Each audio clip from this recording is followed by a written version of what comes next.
நமக்கு இருக்கிற கோபம் யாருக்கு வந்தது? சுந்தரமூர்த்தி சுவாமிக்கு வந்தது. என்ன காரணம்? இந்த மண்ணுலகத்தில் வந்தால் மயக்கம் அடைவோம். அவருக்கு கோபம் வந்தது. நாம பேசுற கஷ்டப்பட்டு வாய்களை வச்சுக்கோம். அவரு கொஞ்சம் ஓபன் ஸ்டேட்மெண்ட். அதால சொன்னாரு, பித்தல் பித்தரோ என்று சொன்னார். இப்ப சாமி இவருக்கு உதவி பண்ண வந்திருக்கிறார். ஆனால் அவர் உதவி பண்ண வந்த கடவுளை மறந்து விட்டார். ஆனால் மறந்ததுக்காக அவர் நான் விட்டுட்டோமா? இப்ப நான் முதல்ல வந்துட்டே இருந்தேன் வைங்க, திடீர்னு கொஞ்சம் வராமட்டேன் வைங்க, அவரு பெரிய ஆளாயிட்டாரப்பா, வெளிநாட்டுல தான் போற, இங்க வர, எனக்கு நல்ல வேலை கிடைச்சது. ஏதாவது உதவி கேட்டாலும் வைங்க, செய்யலன்னு வைங்க, நம்ம என்ன வந்துடும்? கோபம் வந்துடும். ஆனா சாமியை பார்த்து பித்தா என்று திட்டினார். சாமிக்கு கோபம் அல்ல. என்ன வந்தது தெரியுமா? நீ பித்தன்னு சொல்லு, பேயன்னு சொல்லு, நான் ஒன்னும் கேவலப்பட்டுக்க மாட்டேன். அப்படியே சாமி சொன்னார்.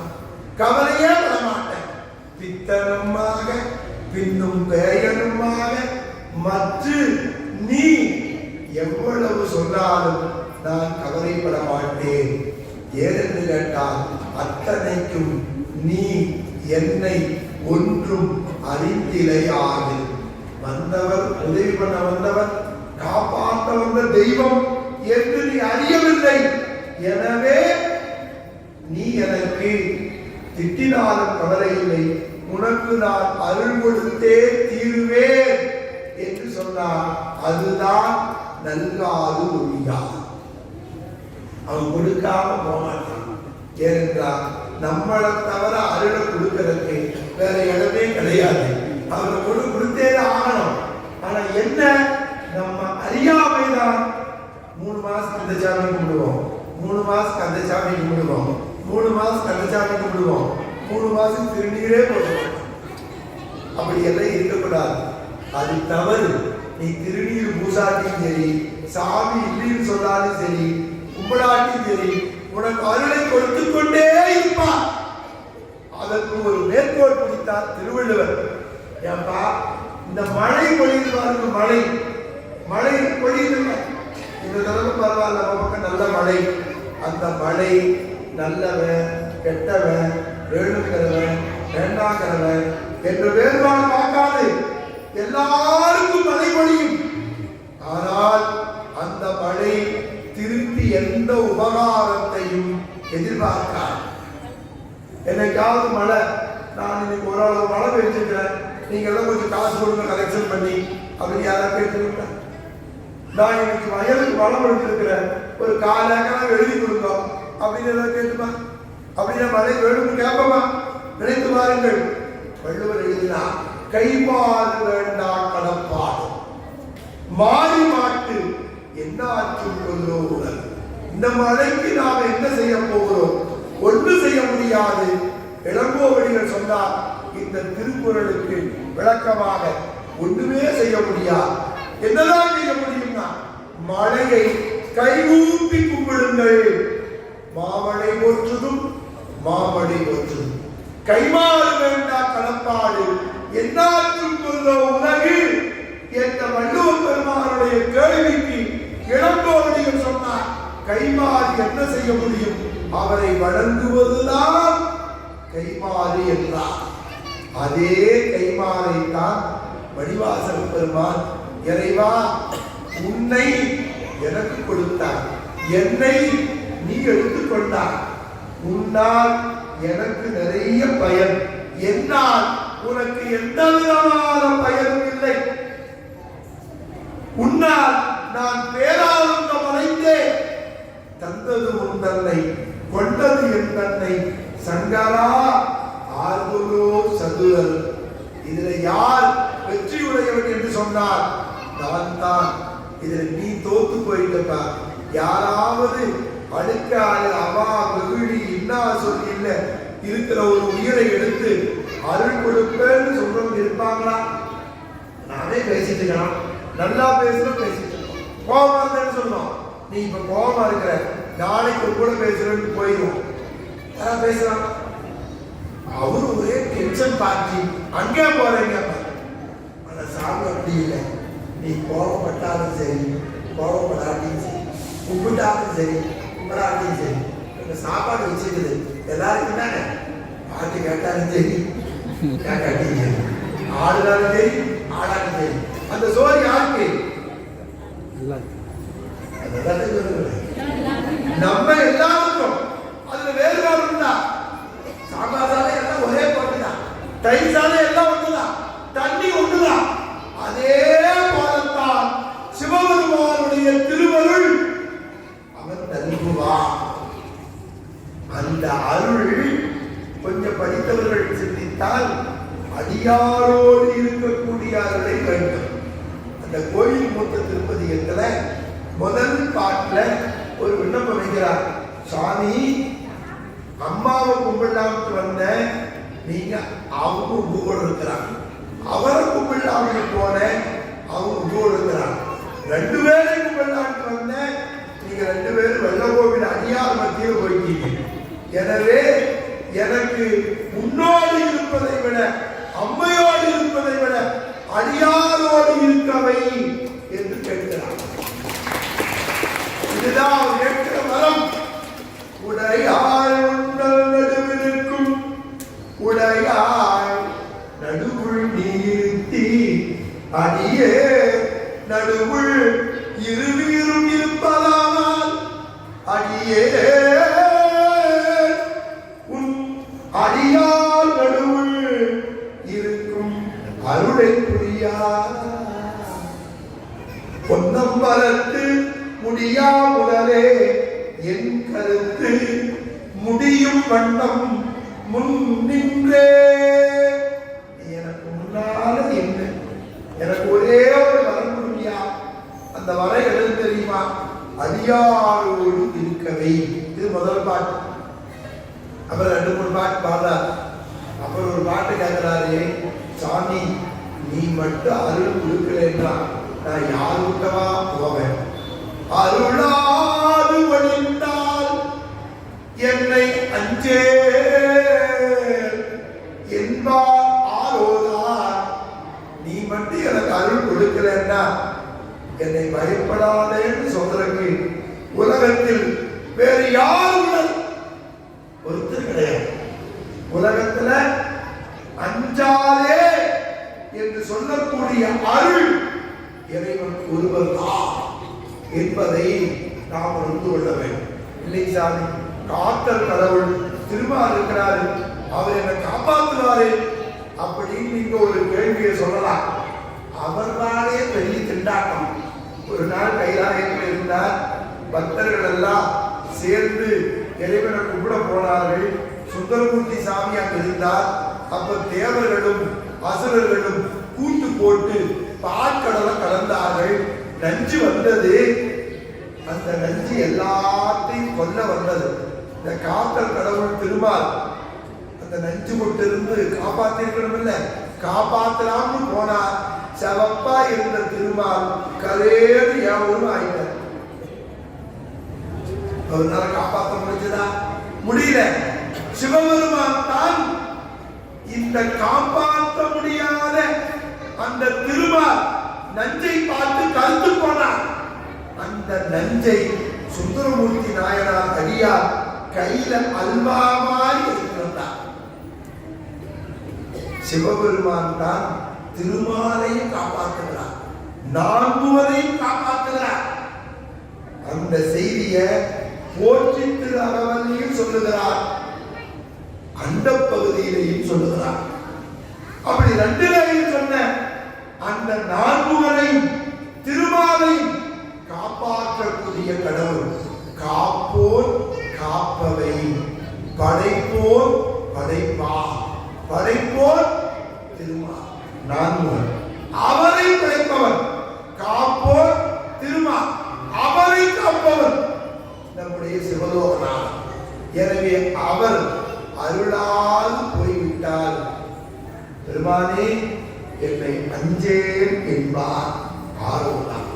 சுவாமினா அஞ்சல் என்று சொல்ல வேண்டும். நம்முடைய கொடுமுடி அஞ்சலுக்கு பதியத்துல 5வது பதியம். அஞ்சினாக்கரன் ஆதியன்று அடியேனும் நான் மிக அஞ்சினே அஞ்சல்கள் தடி தொண்டரேற்கு அருள் நல்கினார். நீ அருளை கொடுத்தாய். அருளை எப்ப கொடுத்தாய்? நல்கினார். நீ கொடுத்தாய். எப்படி கொடுத்தாய்? அஞ்சல். இந்த அஞ்சல்னா கை, காது, கண்ணு, காது, மூக்கு, இந்த கருவிகள்லாம் இருக்கிற பொழுது நாம பணி செய்யலாம். இதெல்லாம் ஒரு நாள் ஸ்ட்ரைக் பண்ணிடும். எப்ப பண்ணணும்னு தெரியாது. திடீர்னு கண்ணு தெரியாது, கசைப்பா. திடீர்னு பேசலாம், திடீர்னு புதுசு வந்துடும். நேற்று நல்லா தான் இருந்தாங்க, நடந்துட்டு இருந்தாங்க, திடீர்னு புரிஞ்சுச்சுங்க. அப்படி இந்த நோய் எப்ப வரும்னு தெரியாது. இது வந்த போது, ஒண்ணு உதவாத போது நான் இருக்கிறேன்னு சொல்ற ஒரே கடவுள் சிவபெருமான். தேவாலயத்துல பறக்க பார்க்க. எனவே அஞ்சல் என்று அடி நல்கினார் என்று அஞ்செழுத்து பதியத்துல அருமையா சொல்லுறார். சுவாமி வஞ்சனை இல்லாதவன். நாமெல்லாம் நீங்களே கேள்வி கேட்டு பார்த்தீங்க. வஞ்சனை என்னை சொல்லுகிறவா ரொம்ப வஞ்சனை உடையவன். அது தீரணும்னு தான் சத்தியமா சொல்றேன், பொய்யில்ல. அது தீரணும்னு தான் இந்த அடியார் மத்தியில் வந்திருக்கு. அருமையா திருவருட்பயன்ல ஒரு பாடலை சொல்லுகிறார். நன்னாருக்கு நலமிடல், நன்றினாருக்கு நலன். அது பொருள் என்று கேட்டீங்கன்னா, அவரை கும்பிட்டவனுக்கு சுகம் நன்மை, கும்பிடாதவனுக்கு சுகம் கிடைக்காது. உடனே ஒரு சந்தேகம் வரும். அப்பா வஞ்சனை ஆளனா ஏஜாமி மூளை கும்பிடுவாங்க ஒண்ணு, கும்பிடுகிறா ஒண்ணா என்று கேட்கலாம். அருமையா உரைகளை வைத்தார்கள். அங்க சாம்பார் சாதம் தயிர் சோறு, அங்க போய் பிளேட் வாங்கினா அந்த சாப்பாட்டை சுவைக்கலாம். அங்க போகலைன்னா சோறு கிடைக்காது. எனவே நன்னாருக்கு நலமிலன், நன்னிலருக்கு நலன். ஆனால் அவன் வஞ்சனை இல்லாதவன், சதமிலன். சாமி வஞ்சனை இல்லாத உலகத்தில் ஆள் இருக்கானா? ஆமா. அவர் பேர் என்னங்க, அட்ரஸ் என்னங்க, ஆதார் கார்டு கொடுக்கணும்னா அவர் பேர் சங்கரன். இதுதான் அவர் அட்ரஸ், சங்கரன். இந்த பாட்டு இன்பத்தை செய்பவன் சங்கரன். இதுக்கு மூலம் நம்ம அப்பசாமி பாட்டு அஞ்செழுத்து பாட்டு. சலமிலன் சங்கரன் சார்ந்தவர்கெல்லாம் நலமிலன், நாள்தோறும் நல்குவார். அங்க நாள்தோறும் நல்குவார். தினமும் அவன் அருள் கொடுக்கிறான், தினமும் கொடுக்கிறான். என்ன அருள் கொடுக்கிறான்? எந்திரிக்கலாம் நினைக்கிற போது எந்திரிக்க முடிகிறது, நடக்கிற போது நடக்க முடிகிறது, பார்க்கிற போது கண்ணு பார்க்குது, பேசுற போது வாய் பேசுது, சாப்பிடலாம்னா எச்சை ஊறுது, வேண்டாம்னா வாந்தி வருது. அதுதான் இல்லையா? வாந்தி வருது.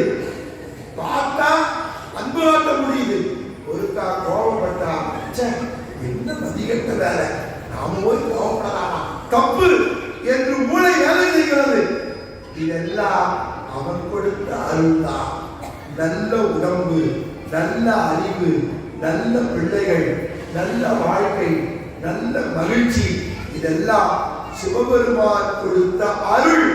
அதைத்தான் அப்பர் சுவாமிகள் சலமிலன் சங்கரன் சார்ந்தவர்க்கெல்லாம் நலமிலன் நாள்தோறும் நல்குவார்.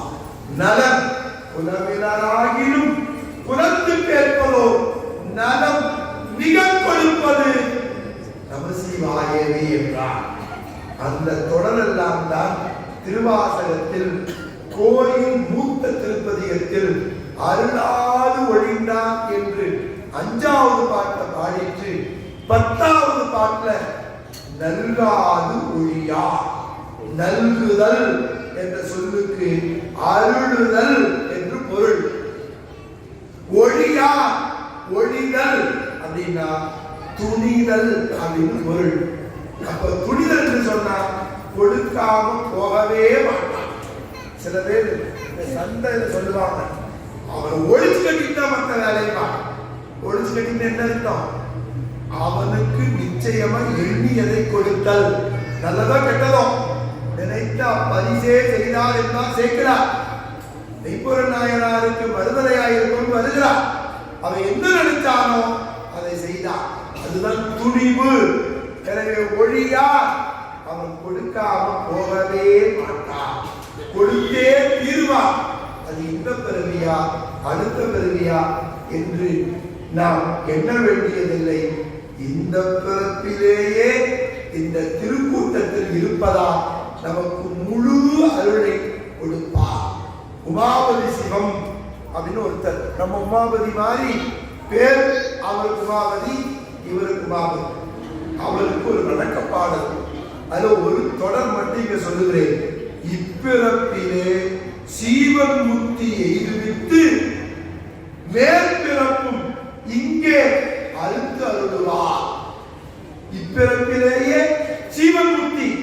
யாரெல்லாம் திருவெம்பாவை விடாமல் பாடினார்களோ, ஆடினார்களோ, பார்த்தார்களோ, பேசினார்களோ, கடைசி அந்த பிரசாதத்தை சாப்பிட்டார்களோ, ஒண்ணுமே பண்ணல, இந்த வளாகத்துக்குள் இருந்தவர்களுக்கு எல்லோருக்கும் பேரருள் உண்மையாக நல்காது ஒழியா. அடுத்த சொல் நமக்கு. நமக்குன்னா இந்த உடம்பு நான் சொல்றோம், கண்ணு என்னதுன்னு சொல்றோம், கையை என்னதுன்னு சொல்றோம். இப்ப நமக்கு என்பது எது என்றால் உயிரைத்தான் நாம் என்று சொல்கிறோம். உயிர் வேற, உடம்பு வேற. இந்த உடம்பு என்னைக்கு வேணாலும் போயிடும். அன்னைக்கு கொஞ்சம் குண்டா இருந்தேன், இன்னைக்கு ஒல்லியா போயிட்டேன், இன்னொரு 2 வருஷம் கழிச்சா குச்சி வச்சுக்குவேன், அடுத்த வருஷம் உடம்பை கொண்டு போய் கட்டையில் போட்டுவான். இதைத்தான் சொன்னார் நம்முடைய அருளாளர்கள். வாழ்வாவது மாயம், மண்ணாவது கிண்ணம். இது நெஞ்சில உரைக்கணும்னு. இந்த உடம்பு இருக்கிறது மாறிக்கொண்டே இருக்கும். அதான சொன்னார், தோற்றம் உண்டே மரணம் உண்டு. எல்லாரும் உயிரில பதிவு பண்ண வேண்டிய செய்தி. தோற்றம் உண்டே மரணம் உண்டு. அப்ப இந்த உடம்பு, இந்த வாழ்க்கை கிடைத்திருக்கிற பொழுது பயன்படுத்த வேண்டும். அப்படித்தான் சில பேர் பண்ணாங்க. ஒரு நாள் வடவாய ரசத்தோட சாப்பாடு கொடுத்தாங்க, நல்ல சோறு. எல்லாரும் போயிட்டாங்க. அங்க போய் பார்த்தா எல்லாருக்கும் மூலப்பொருளாக இருக்கிற கடவுள் அங்க காணும். யாராவது ஒருத்தராவது கடவுளே வரல, நாம வந்துட்டவன் தப்பில்லையா அப்படின்னு நினைக்கல. அத்தனை பேரும் மயங்கி சாப்பிட்டார்கள். அதைத்தான் கடைசியா படிச்சீங்க, திருவுந்தியார். அந்த திருவுந்தியார்ல தக்கல் கடவுளை கூப்பிடாம வேள்வி பண்ணணும்னு திமிரு பிடிச்சிருந்தான். என்ன அது மட்டும் இல்ல, சிவபெருமான் பகை என்று சொன்னான். உடனே அடியார்கள் எல்லாம் பேசி கொண்டார்களா, ஏப்பா சிவபெருமான் பகைன்னு சொன்னான், அவனை போய் பார்க்கலாமா? பார்க்கிறதே பாவம் தான். பாட்டு ஞாபகம் இருக்கும். பார்ப்பதியை பகை சாத்திய தக்கம் அவன் இருக்கிறானே பதிவாதி. என்னையா சொன்னா? உன்னை திட்டினானா? என்ன திட்டினா பரவாயில்ல. உங்க அம்மாவை, உங்க தங்கச்சிய இல்ல, யாரையா திட்டினா? எங்க பரம்பொருளை திட்டினான். உலகம் முழுவதும் அருளை கொடுக்கும் பரம்பொருள் சிவலோகநாதன், அவரை பகை என்று சொன்னார். அடியார்கள் முடிவு செய்தார்கள். அடுத்த சொல்லுங்க, பார்ப்பது என்னேடி என்று உந்தியவர். சிவபெருமானை அருள் கொடுக்கும் கடவுளை பகைத்தவனை பார்ப்பதே பாவம் என்று அவர் சொன்னார்கள். இப்போ உணவு கொடுத்தா எல்லாரும் போய் உண்கிற மாதிரி இந்த உடம்பு இருக்கிறதே, உரிய காலம் வந்தால் நமக்கு போய்விடும். அந்த சாப்பிடும் போது எப்படி சாப்பிடுவோம்? நாளை கிடைக்குதா இல்லையா, இன்னொரு பாயாசம் கொடுங்க, இன்னும் 2 வகை கொடுங்க, அதை சொக்கா இட்லிக்கு 5 சட்டினா அடிச்சுடு போட்டு புரியல? நல்லா கிடைச்சா கொஞ்சம் உள்ள தள்ளிக்கும். 90 வகையான உணவு அப்படி சாப்பிடுற மாதிரி இந்த மாதிரி அடியார்கள் கிடைச்சா எத்தனை முறை கும்பிட முடியுமோ அத்தனை முறை கும்பிடும். அது கணக்கு கிடையாது. அது ஏன்? உடம்பு இருக்கிறதுக்குள்ள கும்பிடும். சுத்தி சுவர் இருந்தாத்தான் சித்திரம். அதை பட்டினத்தார் சொன்னாரு, இந்த உடம்பு இருக்குது பாருங்க, இதை விட்டு உயிர் போயிடும். யார் ஒருத்தர் பழக்கல விட்டு விட போகிறது உயிர். சொந்தக்காரங்கெல்லாம் வருவாங்க, என்ன போன உயிரை குடி கொடுப்பாங்களா? மிச்சம் உடம்ப கொண்டு போய் மேல ஆழத்தோட ஒன்று மண்ணில் போடுவான், 2 தண்ணீரை போடுவான், 2 நெருப்பு போடுவான். இங்க தண்ணீரை போறது இல்லை, வடக்கம் போனீங்கன்னா கங்கையை எடுத்து விட்டுருவான். தண்ணீரை போறது ஜலசமாதி பேர். சுட்டு விட போகின்ற சுற்றத்தா. எனவே உடம்பு வேறு, உயிர் வேறு. அந்த உயிர் நன்மை அடைய வேண்டும் என்றால் அருளை அவன் எப்பொழுதும் கொடுத்து கொண்டிருப்பான். அது வரைக்கும் நீ துன்பப்படாம இருக்கிறதுக்கு எப்படி தலைவலி வந்தா ஒரு மாத்திரை சாப்பிடுறோமோ, அல்லது இடுப்பு வலி வந்தா ஒரு மாத்திரை சாப்பிடுறோமோ, அது மாதிரி மன துன்பம் இல்லாம உடல் துன்பம் இல்லாமல் இருப்பதற்கு ஒரே வழியை மணிவாசகர் காட்டுகிறார். நமக்கு என்று முன் நாமம் பிதற்றி. அவருடைய நாமம் என்ன? அஞ்செழுத்து மந்திரம் சிவாய நம. அந்த மந்திரத்தை வாயார சொல்லணும். நீங்க சொன்னா காது உள்ள கேட்பேன். ஒரு முறை சொல்லுங்க, நான் இன்னைக்கு முடிவு பெற்றேன். சிவாய நம என்ற மந்திரத்தை வாயார சொல்ல வேண்டும். குரலை கொடுத்திருக்கிறான், பேச்ச கொடுத்திருக்கிறான், சொல்லலாம்ங்கிற மனசை கொடுத்திருக்கிறான். ஒண்ணுமே இல்லாட்டி கூட இந்த அடியாரோடு நம்மை சேர்த்து வைத்திருக்கிறான்.